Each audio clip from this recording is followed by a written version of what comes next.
Hello प्यारे बच्चों, कैसे हैं सभी? सब अच्छे हैं। चलिए, तो क्लास 10th के लिए आज मैं एक वीडियो लेकर आया हूँ। इस वीडियो में हम डिस्कस करेंगे type of reactions, type of chemical reactions. वैसे 10th क्लास वाले बच्चे कुछ नाराज़ हो सकते हैं कि सर आप हमारे लिए कंटेंट थोड़ा लंबे इंटरवल के बाद डाल रहे हैं, काफ़ी दिन हो गए थे। क्योंकि बेटा बीच बीच में 11th और 12th का ज़्यादा कंटिन्यूटी मुझे रखनी पड़ती है, उनका सिलेबस बड़ा है। आप 10th क्लास वाले बच्चों का तो बहुत कम सिलेबस है। मैं एक दिन में 4-5 वीडियो बनाए और एक चैप्टर कंप्लीट हो सकता है। तो चलिए, अब आज एक वीडियो ऐड कर रहा हूँ और कल एक और डालेंगे, तो 10th का फर्स्ट चैप्टर हमारा कल कंप्लीट हो जाएगा, ये नेक्स्ट डे ना, नेक्स्ट वीडियो में। पर चलिए, आप लोग अच्छे से पढ़ें, मन लगा के पढ़ें और गहराई से पढ़ें। मैं जिस तरह से आपको एक्सप्लेन करूँ उन चीज़ों को समझना बहुत ज़रूरी है, क्योंकि 11th-12th में यदि आपको केमिस्ट्री पढ़नी है तो 10th और 9th आपका बेस है, और उस पर यदि आपने फोकस किया, कंसंट्रेट किया, तो आपको मज़ा आएगा और कोई दिक्कत नहीं आएगी। बहुत आसान है ना। चलिए, तो type of chemical reactions start करें। तो क्लास 10th के वो बच्चे जो आज फर्स्ट टाइम वीडियो देख रहे हैं, मेरे चैनल पर फर्स्ट टाइम आए, मेरा नहीं बल्कि आपका ही चैनल है, SK केम क्लासेस, SK केमिस्ट्री क्लासेस, तो इस चैनल को सब्सक्राइब कर लें, वीडियोस को लाइक करें, शेयर करें और ज़्यादा से ज़्यादा संख्या में कमेंट करके मुझे बताएं कि सर हाँ ये चीज़ समझ में आई या नहीं आई। ठीक है, तो आज हम डिस्कस करेंगे type of reactions, types of reactions. इसमें सबसे पहले जो हम लेंगे combination reactions, combination reactions, combination reactions. तो मेरे प्यारे बच्चों, कॉम्बिनेशन रिएक्शन का मतलब क्या है? द रिएक्शंस इन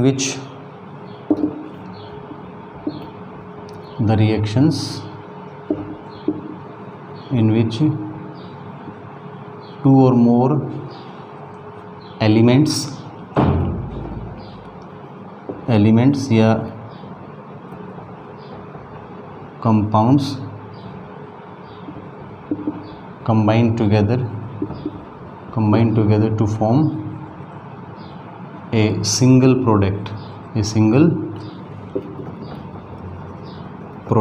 ठीक है भाई, ध्यान रखना। जैसे मान लो सिंपली फॉर एग्जांपल A और B दो कुछ सब्सटेंसेस हैं, ये कंबाइन हो जाए और C बन जाए, तो ये कम्बिनेशन रिएक्शन हो गया, कंबाइन हो रहे हैं यहाँ पे। यहाँ जैसे मैंने कहा कि एलिमेंट और कंपाउंड, तो हम दिखा सकते हैं कुछ ऐसी रिएक्शंस जहाँ पे कंपाउंड आपस में कंबाइन होते हैं, कंपाउंड प्लस कंपाउंड। जैसे for example compound plus compound वाली जो रिएक्शंस हम बात कर रहे हैं, इसके अंदर हम दिखा सकते हैं कि जैसे अमोनिया और HCl, अमोनिया एक कंपाउंड है प्लस HCl भी एक कंपाउंड है, तो ये दोनों कंबाइन हो जाएं और आपका बन जाए अमोनियम क्लोराइड। क्या बन गया? Ammonium chloride. नेम्स आपको ध्यान होनी चाहिए,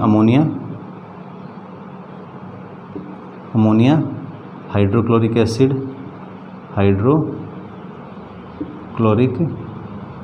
और ये बन गया अमोनियम क्लोराइड। ठीक है, तो यहाँ कंपाउंड ऐड हो रहे हैं। फिर कुछ ऐसी रिएक्शन आप दिखा सकते हो जहाँ पे एक कंपाउंड प्लस एलिमेंट कंबाइन हो रहा हो। तो एलिमेंट और कंपाउंड की जो रिएक्शंस हैं, कॉम्बिनेशन रिएक्शंस, इसके अंदर हम क्या दिखा सकते हैं भाई? इसके अंदर आप ले सकते हो कि भाई जैसे कार्बन डाइऑक्साइड बनता है तो वहाँ पे CO प्लस CO2, एग्जाम्पल काफ़ी सारे अलग अलग हो सकते हैं, अलग अलग बुक्स में बहुत सारे एग्जाम्पल्स मिलेंगे, तो कोई घबराने की ज़रूरत नहीं है। तो यहाँ पे क्या हुआ, एक कंपाउंड और एक एलिमेंट कंबाइन होकर एक नया कंपाउंड बन रहा है। तीसरी जो रिएक्शन हम दिखा सकते हैं C टाइप, उसमें एलिमेंट प्लस एलिमेंट, तो वहाँ पे जैसे hydrogen gas plus oxygen gas, इससे वाटर बन रहा है ना, H2O फॉर्मेशन होता है। या कार्बन प्लस ऑक्सीजन से कार्बन डाइऑक्साइड बन रहा है, कार्बन प्लस ऑक्सीजन से कार्बन मोनोऑक्साइड बनता है। इस तरह की रिएक्शंस को हम दिखा सकते हैं कॉम्बिनेशन रिएक्शंस। सिंपल है। साधारण भाषा में यदि हम कहें ईजीएस्ट वे में, तो ऐसी रिएक्शंस जहाँ पे दो या दो से ज़्यादा एलिमेंट्स, कंपाउंड्स, एलिमेंट कंपाउंड या कंपाउंड कंपाउंड, मतलब दो या दो से ज़्यादा सब्सटेंसेस आपस में ऐड हो जाएं और एक सिंगल प्रोडक्ट बनाएं, ऐसी रिएक्शंस को हम बोलेंगे कॉम्बिनेशन रिएक्शंस। क्या बोलेंगे बेटा? Combination reactions. इसके बाद नेक्स्ट डिकम्पोजिशन, इसका उल्टा हो जाएगा। डिकम्पोजिशन में क्या होगा, जहाँ पे एक सिंगल रिएक्टेंट टूटेगा, ब्रेक डाउन होगा, undergo cleavage and form more than one products. Decomposition reactions उल्टा करना है, जैसे अभी मैं दिखा रहा था ए से आपका बी प्लस सी बन जाए, एक सिंगल रिएक्टेंट से मोर देन वन प्रोडक्ट। ठीक है, ध्यान रखना, रिएक्शंस इन विच, रिएक्शंस मैं सिंपल लैंग्वेज में लिख रहा हूँ, reactions in which a single reactant form two और मोर प्रोडक्ट्स, उसको हम डिकम्पोजिशन रिएक्शन कहेंगे। तो इसकी टाइप्स में हम डिस्कस करें इसको, अलग अलग तरीके की रिएक्शंस हो सकती हैं। पहला थर्मल डिकम्पोजिशन, थर्मल डिकम्पोजिशन मतलब हीटिंग, थर्मल का मतलब हीट से है, तो हीट करने पर टूटे, ऐसी रिएक्शन जहाँ पे किसी रिएक्टेंट को यदि हीट करें तो वो डिकम्पोज हो जाए, उनको हम थर्मल डिकम्पोजिशन में कहेंगे। जैसे कैल्शियम कार्बोनेट का आपने देखा होगा, इसको जब हम हीट करते हैं तो ये ब्रेक डाउन हो जाता है CaO plus CO2, carbon monoxide calcium oxide और कार्बन डाइऑक्साइड में। तो इस तरह की रिएक्शंस को हम बोलते हैं थर्मल डिकम्पोजिशन रिएक्शंस। ठीक है भाई, इजीली आप इसको देख सकते हैं और चेक भी कर सकते हैं। जैसे मान लो ये टेस्ट ट्यूब ले लिया हमने, इसको हम हीट करेंगे, यहाँ पे हमने क्या रख दिया, कैल्शियम कार्बोनेट के पीसेस रख दिए, इसमें हमने कॉर्क लगाया और कॉर्क के अंदर एक ट्यूब लगा दी, ये क्या था हमारा कॉर्क। ठीक है, कॉर्क से इसको सील कर दिया, और ट्यूब किस लिए कि जब इसको हीट करेंगे तो यहाँ से गैस बनेगी। इस ट्यूब को हम लाकर इधर नेक्स्ट एक बिकर है, उसमें आपका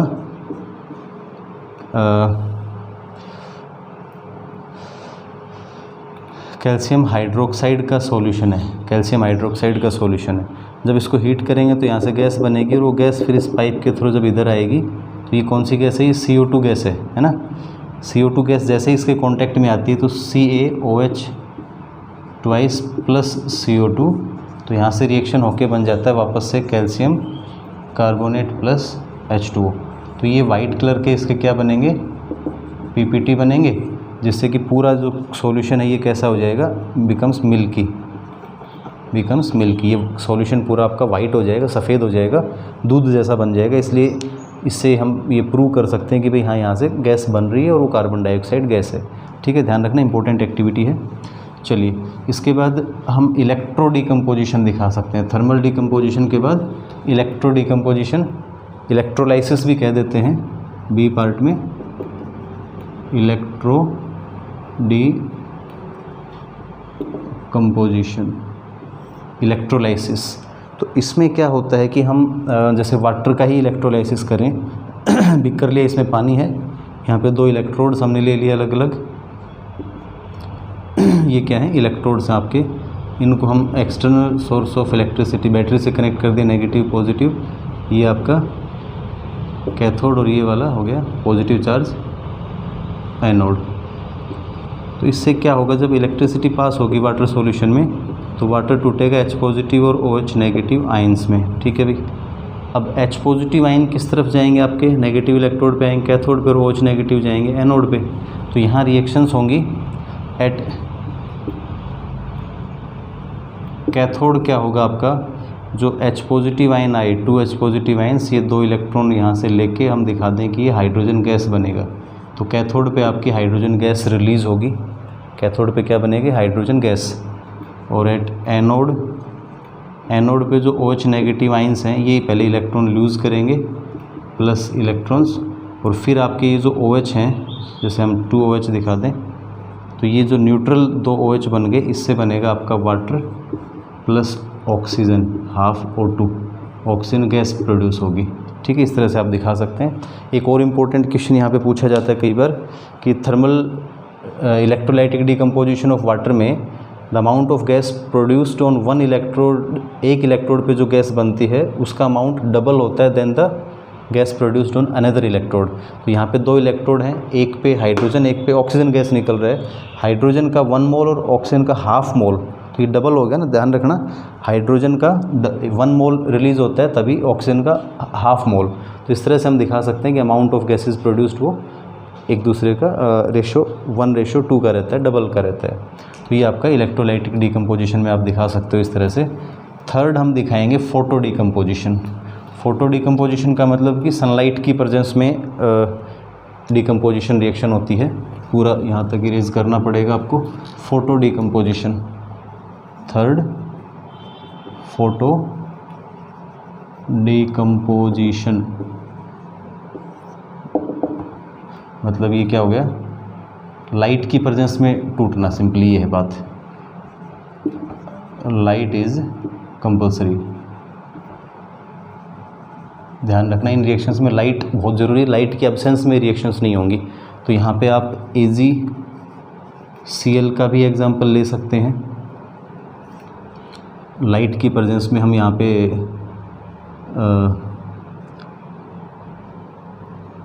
लाइट लिख लो या तो, है ना, मतलब लाइट की प्रेजेंस में ये रिएक्शन होगी तो क्या बनेगा भाई, लाइट की प्रेजेंस में जब हम ये रिएक्शंस दिखाएंगे तो आपके पास कोई दिक्कत नहीं। सनलाइट की प्रेजेंस, लाइट या सनलाइट लिख सकते हैं यहाँ पे। सनलाइट की प्रेजेंस में 2Ag + Cl2 क्लोरीन गैस निकलेगी, है ना, क्लोरीन गैस निकल जाएगी। AgBr की भी रिएक्शन दिखा सकते हैं इस तरह से हम, 2AgBr। तो उसमें भी यदि हम सनलाइट की प्रेजेंस में जब रिएक्शन दिखाएंगे तो 2Ag सिल्वर बनेगा प्लस ब्रोमीन गैस वहाँ पे उड़ जाएगा, ये गैसियस फॉर्म में निकल जाएंगे। तो इस तरह से ये फोटो डिकम्पोजिशन। फोटो डिकम्पोजिशन का मतलब सीधा सा ये है कि वो रिएक्शंस जो सनलाइट की प्रेजेंस में ही हो सकती हैं उनको हम फोटो डिकम्पोजिशन रिएक्शंस बोलेंगे भाई, सिंपल है, ध्यान रखना, किसी प्रकार की कोई दिक्कत आपको नहीं होनी चाहिए। इसके बाद next third type of reaction displacement reactions के बारे में डिस्कस करेंगे। बहुत इंपॉर्टेंट रिएक्शन है, इनका बहुत यूज़ होता है केमिस्ट्री में। Third type displacement reactions. Displacement का मतलब सीधा सा नाम से ही समझ में आता है वैसे तो, कि ऐसी रिएक्शंस जहाँ पे एक जो स्ट्रॉन्ग एलिमेंट, जो ज़्यादा रिएक्टिव एलिमेंट, ज़्यादा ताकतवर होगा, वो किसी वीक एलिमेंट को, कमज़ोर एलिमेंट को, लेस रिएक्टिव एलिमेंट को उसके कंपाउंड में से हटा देगा और उसकी जगह पे खुद जुड़ जाएगा। ठीक है, the reactions in which A more reactive element displaces the less reactive element. Note down कर लेंगे, the reactions in which more reactive element displaces the less reactive element from its compound. ठीक है, लिख लेना आप लोग पॉज करके। जैसे हम दिखाएं, कॉपर सल्फेट का एक्वस सॉल्यूशन लेते हैं, ब्लू कलर का होता है। इसमें यदि आप जिंक ऐड करोगे सॉलिड तो क्या होगा, आपका जिंक सल्फेट का एक्वस सॉल्यूशन बन जाएगा और प्लस कॉपर आपका सॉलिड बन के नीचे इकट्ठा हो जाएगा, जमा हो जाएगा, अलग हो जाएगा। यानी कि जिंक ज़्यादा रिएक्टिव है तो जिंक क्या करता है, यहाँ से कॉपर को डिस्प्लेस कर देता है। कॉपर का जो कंपाउंड है, साल्ट है, यहाँ से कॉपर को हटा देता है, उसको भगा देता है, डरा के धमका के, जैसे भी कहते हैं ना, जिसकी लाठी उसकी भैंस, मतलब जो ज़्यादा ताकतवर है उसका कब्जा हो जाता है। तो यहाँ पे जिंक ज़्यादा ताकतवर है, ज़्यादा रिएक्टिव है कॉपर से, उसने उसको डिस्प्लेस कर दिया। इन रिएक्शंस की मदद से हम अलग अलग मेटल्स की रिएक्टिविटी चेक कर सकते हैं। ठीक है बेटा, जैसे हम आयरन और कॉपर सल्फेट की रिएक्शन दिखाएं, आयरन प्लस कॉपर सल्फेट की, वही आयरन सॉलिड और ये एक्वस। तो यहाँ पे क्या होता है कि भाई फेरस सल्फेट बन जाएगा, FeSO4 aqueous solution plus copper solid आपका प्रेसिपिटेट PPT बन के वो जमा हो जाएगा, इसके PPT बन जाएंगे। अब इससे हमें पता लग रहा है कि देखो कॉपर जिंक से भी कम रिएक्टिव है, कॉपर आयरन से भी कम रिएक्टिव है। अब यदि जिंक सल्फेट में को आयरन डालें तो फिर हमें पता लगे कि भाई कौन ज़्यादा रिएक्टिव है। तो वहाँ पे हम दिखाएंगे कि जिंक की जो रिएक्टिविटी है वो क्या है, आयरन से ज़्यादा है। ठीक है, कुछ और एग्जांपल्स आप इस तरह के दिखा सकते हैं। और इनसे जो सबसे मेन इम्पोर्टेंट फ़ायदा है वो यही है कि हमें ये पता लगता है कि भाई विच इज़ मोर रिएक्टिव, है ना। कॉपर और सिल्वर, जैसे कॉपर ले लिया आपने, कॉपर सॉलिड और AgNO3 का सॉल्यूशन लिया, AgNO3 एक्वस, AgNO3 एक्वस। इस सॉल्यूशन में जैसे हम कॉपर डालेंगे तो कॉपर नाइट्रेट बनेगा, कॉपर नाइट्रेट एक्वस मीडियम में, प्लस सिल्वर आपका सॉलिड अलग हो जाएगा। तो यहाँ पे कॉपर ने सिल्वर को डिस्प्लेस कर दिया, इसका मतलब कॉपर जो है वो चांदी से ज़्यादा रिएक्टिव है, सिल्वर से ज़्यादा रिएक्टिव है। समझ में आई बात ये? तो इस तरह से आप इन चीज़ों को एक्सप्लेन कर सकते हो। तो मेन चीज़ वही है कि यहाँ पे हमें क्या मिलेगा, ये पता लग जाएगा कि भाई कौन ज़्यादा रिएक्टिव है। यहाँ पे मेटल को डिस्प्लेसमेंट दिखा रहे हैं हम, मेटल नॉन मेटल का या नॉन मेटल का भी दिखा सकते हैं, जैसे 2NaBr है ना, ये एक्वस सॉल्यूशन NaBr का। इसमें यदि हम क्लोरीन ऐड करें, क्या ऐड करें भाई, क्लोरीन ऐड करें यदि इस सॉल्यूशन में हम, तो क्लोरीन क्या है, क्लोरीन ज़्यादा रिएक्टिव है किससे, ब्रोमीन से। तो वो वहाँ से ब्रोमीन को डिस्प्लेस कर देगा, यहाँ पे बन जाएगा आपके पास 2NaCl + Br2। तो यहाँ पे ये नॉन मेटल डिस्प्लेसमेंट रिएक्शंस होगी। तो हो सकता है कि आपकी बुक में अलग अलग दे रखा हो, metal displacement, non metal displacement, या फिर वहाँ पे displacement of hydrogen bye acids from acids by active metals. जैसे भाई H2SO4 है, इसमें यदि आप जिंक ऐड करें तो क्या बन जाता है, जिंक सल्फेट + हाइड्रोजन गैस, ये निकल जाएगी। तो यहाँ पे क्या हुआ, displacement of hydrogen from acid by active metals. तो इस तरह अलग अलग हेडिंग के अंडर आपको ये मिल सकते हैं, लेकिन बात वही घूम फिर के आती है समझने वाली चीज़ कि इन सभी रिएक्शंस में क्या हो रहा है कि जो ज़्यादा रिएक्टिव है, जिंक यहाँ हाइड्रोजन से ज़्यादा रिएक्टिव है, इसलिए उसने जिंक को हाइड्रोजन को डिस्प्लेस कर दिया। क्लोरीन ब्रोमीन से ज़्यादा रिएक्टिव था, इसलिए उसने ब्रोमीन को हटा दिया, उसकी जगह खुद जुड़ गया। ठीक है, समझ में आ रही बात? तो इस तरह की रिएक्शंस को हम बोलेंगे डिस्प्लेसमेंट रिएक्शंस। फिर इसके बाद नेक्स्ट टाइप ऑफ रिएक्शन में आता है आपका डबल डिस्प्लेसमेंट रिएक्शंस। क्या भाई, अभी तो सिंगल डिस्प्लेसमेंट था, यहाँ पे एक एलिमेंट का डिस्प्लेसमेंट हमने दिखाया, नेक्स्ट में हम कर देंगे यहाँ पे double displacement reactions, last type of reaction. जैसे मान लो AB + XY है ना, ध्यान से समझना इस चीज़ को। तो यहाँ पे आपका बन जाए AX + BY। तो क्या हुआ है यहाँ पे कि जो रिएक्टेंट साइड में दो सब्सटेंसेस हैं आपके, दो रिएक्टेंट हैं, उन दोनों के अंदर आपस में आयंस का एक्सचेंज हुआ है, दोनों के अंदर आयंस का एक्सचेंज हुआ है। ठीक है, समझ में आ रही बात? ठीक है, जैसे मान लो एग्जांपल दिखाएं, Na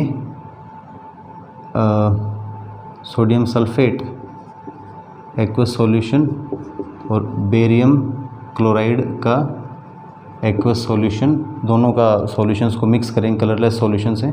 जैसे ही मिक्स करेंगे तो बेरियम सल्फेट के PPT बनेंगे आपके वाइट कलर के, प्लस आपका बन जाएगा NaCl, ये एक्वस सॉल्यूशन रहेगा, पानी में घुला रहेगा। समझ रहे हो? तो इस तरह से यहाँ देखो अब क्या हो रहा है, यहाँ पे Na था तो Na इधर रहा तो सल्फेट उधर चला गया, सल्फेट इसके साथ और क्लोरीन इसके साथ आ गया। तो यहाँ दोनों रिएक्टेंट स्पीसीज़ में आयंस का एक्सचेंज हो रहा है। The reactions in which exchange of ions to form two compounds exchange their ions. Double displacement में क्या होगा, the two compounds exchange their ions, the two compounds exchange their ions, दोनों compound अपने ions का exchange करेंगे। इस तरह की रिएक्शंस को हम डबल डिस्प्लेसमेंट रिएक्शन कहेंगे। तो आसान है, कुछ ज़्यादा दिक्कत नहीं, to form two new compounds are called double displacement reactions. एक एग्जांपल मैंने बताया, और बहुत सारे एग्जांपल्स आपको आपकी बुक में मिल जाएंगे। जैसे NaCl और AgNO3 का एग्जांपल ले सकते हो। ठीक है, FeS और H2SO4 का दिखा सकते हो, FeS + H2SO4, तो यहाँ से FeSO4 बन जाएगा प्लस H2S, ये गैस बनेगा H2S। समझ रहे हो? तो इस तरह से हम दिखा सकते हैं, बहुत सारे एग्जांपल्स आप ले सकते हो अलग अलग। क्लियर है सभी को? चलिए, इसके बाद नेक्स्ट कुछ रिएक्शंस, ऑक्सीडेशन रिएक्शंस बच गया हमारा, ऑक्सीडेशन रिडक्शन रिएक्शंस। तो वो एक बार मैं अलग से एक सेपरेट वीडियो आपके लिए बनाऊंगा उसका, और कुछ कंबशन और रेंसिडिटी वगैरह एक दो टॉपिक और बचते हैं, वो हम नेक्स्ट वीडियो में कोशिश करेंगे डिस्कस करें। आज के लिए इतना ही, थैंक यू।